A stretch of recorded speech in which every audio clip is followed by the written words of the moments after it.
Crystal champagne flutes chimed as my stepmother, Diana, lifted her glass for the third toast of the night.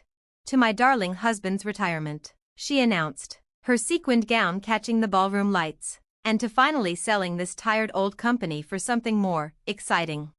I saw my father's smile flicker, just for a moment. Chen Manufacturing was his life's work, built from nothing over 3 decades, and now, at his own retirement celebration, he stood beside a woman already planning its burial. Diana wasn't finished. Her gaze locked onto me across the room, sharp and deliberate.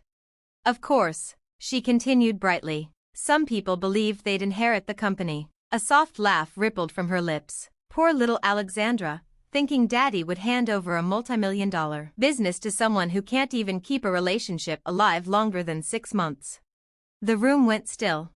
Board members avoided my eyes. A few studied their drinks as if the answers to life were hidden at the bottom of champagne glasses. My father stared at the floor, silent, just like always. It's really for the best, Diana went on. All sugar and venom. Leadership requires maturity, stability, a respectable family image. Her hand brushed her flat stomach pointedly, a reminder of her recent announcement that she was trying to give my father a real heir. My face burned, but I didn't react. Let her enjoy this. She had no idea how brief her victory lap would be. Would you like to say a few words, Alexandra? Diana asked sweetly. Perhaps congratulate your father on his wise decision regarding the company's future? I rose slowly, adjusting my black blazer. At 28, I was young for a CFO, but I hadn't been handed anything. Every promotion had been earned quietly, efficiently. Diana, of course, thought I was nothing more than a pity hire, my father's guilt project after my mother's death. Actually, I said evenly, I do have something to say. Her smile widened as I stepped into the center of the room. She was expecting tears, begging, a public humiliation. Instead, I opened my briefcase and removed a thick envelope. 6 months ago, I said, projecting my voice, Chen Manufacturing underwent a strategic restructuring, one the board approved unanimously. A few directors nodded. My father transferred majority ownership to a newly formed holding company. Diana's smirk twitched. My father looked up, startled. The holding company is called NLW Enterprises, I continued, named after Mary Louise Wong, my mother. Diana's champagne glass trembled. What is this nonsense? She snapped. I laid the documents across the nearest table. These contracts show that I control 67% of Chen Manufacturing through NLW Enterprises. My father retains 30%. The remaining shares belong to key executives. The room exploded into murmurs. Diana lunged forward, clawing at the papers, her manicured nails scraping uselessly over stamped signatures. This is impossible, she shrieked. James, tell her. But my father was smiling, really smiling. It's all legal, he said calmly. Alexandra earned it. She's been running the company for 2 years while I was distracted. His eyes met mine, heavy with regret. But we had plans, Diana cried. The Hamptons house, the yacht club. About that, I said, pulling out another file. As majority owner, I reviewed company expenses, including the generous consulting fees paid to your brother's fictional firm, and those business trips that somehow always ended at luxury spas. Her face drained of color. You wouldn't. I already did. The board has authorized a full audit. Law enforcement is very interested in the accounting methods you and your brother used. She spun toward my father. James, I'm your wife. He straightened, shoulders squared like I hadn't seen since my mother died. My late wife helped build this company, he said firmly. She made me promise it would belong to our daughter when she was ready. Alexandra kept her word. He shook his head. You revealed exactly who you are. Diana's purse slipped from her grasp and spilled open. Among the contents lay a small USB drive, one I recognized instantly. Shopping our trade secrets? I asked softly, lifting it. That explains the lunches with our competitors. Her face twisted in fury. She raised her hand. My father caught her wrist.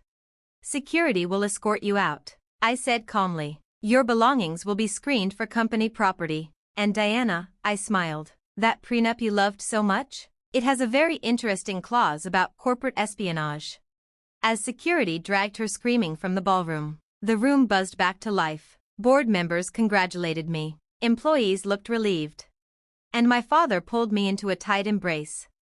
"I'm so sorry, Alex," he whispered. "Your mother would be so proud." I hugged him back, breathing in the familiar scent of his aftershave. "I know, Dad, I know." But our moment of reconciliation shattered with a buzz from my phone. Diana's brother had been caught trying to delete files from the company servers, and instinct screamed this was only the beginning of the storm.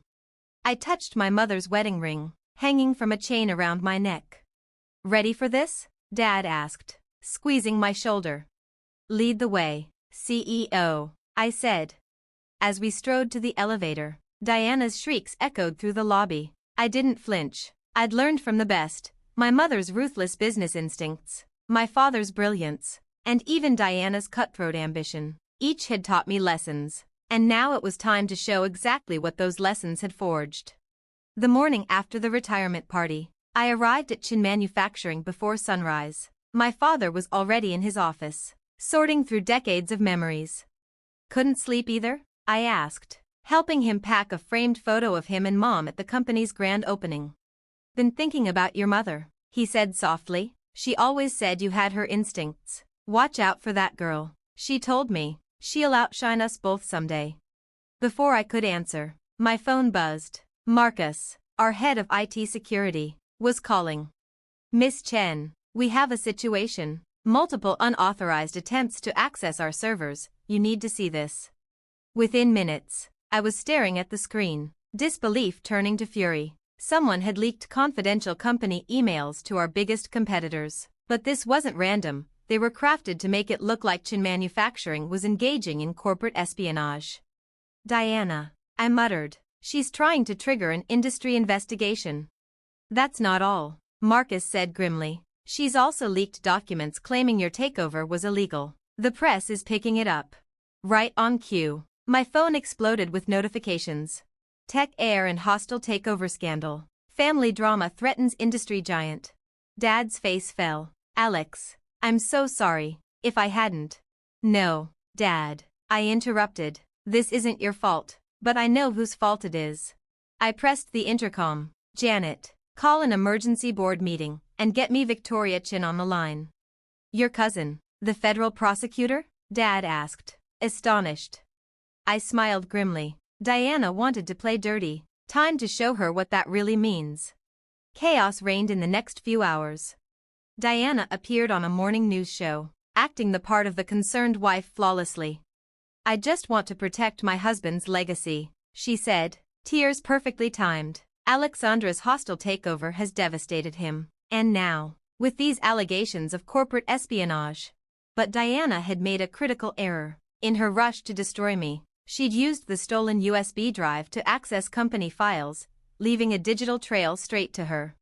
"Got her," Marcus said triumphantly. "Every leak, every unauthorized access, it all traces back to her brother's IP. And we found emails between Diana and our biggest competitor, months before she married your father." The pieces clicked. She targeted Dad from the start. I realized. The marriage was a corporate raid. "The oldest trick in the book," Dad said quietly, and I fell for it completely. Victoria called back after reviewing the evidence. "We've been investigating Diana's brother's firm, tax fraud, money laundering, but never had proof of the source. This could be it." "Do it," I said firmly. By the next day, as Diana prepared another TV appearance, federal agents raided her brother's office. By evening, both siblings were in custody, and the headlines blared. "CEO's wife arrested in manufacturing espionage scandal. Family feud reveals years-long corporate conspiracy. Young CEO saves family company from hidden takeover." But the real satisfaction came when the investigation revealed offshore accounts, shell companies, and a history of targeting wealthy business owners through marriage scams. 7 victims, Victoria told me, all wealthy men. You and your father were supposed to be number 8. I visited Diana before her trial. "How?" she demanded, dressed in an orange jumpsuit instead of designer gowns. I held up an old photo of my mother at my age, standing proudly in front of Chen Manufacturing. My mother dealt with people like you, I said calmly. She taught me to spot vultures. That's why she made Dad train me, to protect her legacy. I leaned closer. You never had a chance. You were playing checkers. I was playing chess. 3 months later, Chen Manufacturing was stronger than ever. Stock prices soared, clients were reassured, and Dad traveled the world, sending postcards from places Mom had always wanted to visit. I hung Mom's photo in my office, next to our latest achievement. Innovation and Leadership Award, Alexandra Chen, youngest CEO of the year. At a charity gala, I overheard 2 women gossiping. Did you hear about James Chen's daughter? She exposed that gold digger conspiracy? She's twice as brilliant as her mother, and 3 times as ruthless when crossed. I smiled, touching Mom's ring around my neck. They had no idea. In business, like in life, the best revenge isn't cold, it's building something unbreakable, so strong that no one dares threaten it again. Dad called that evening from Greece. Your mother would be proud, he said, voice thick with emotion, not just of the company, but of you. Looking out over the city from my office, I whispered, I learned from the best, both of you. Because legacy isn't about money, it's about wisdom, courage, and the strength to protect what matters most. Diana thought she could destroy us. Instead, she made me the CEO Chen Manufacturing needed, sharp, unshakable, and unstoppable. Just like Mom would have done.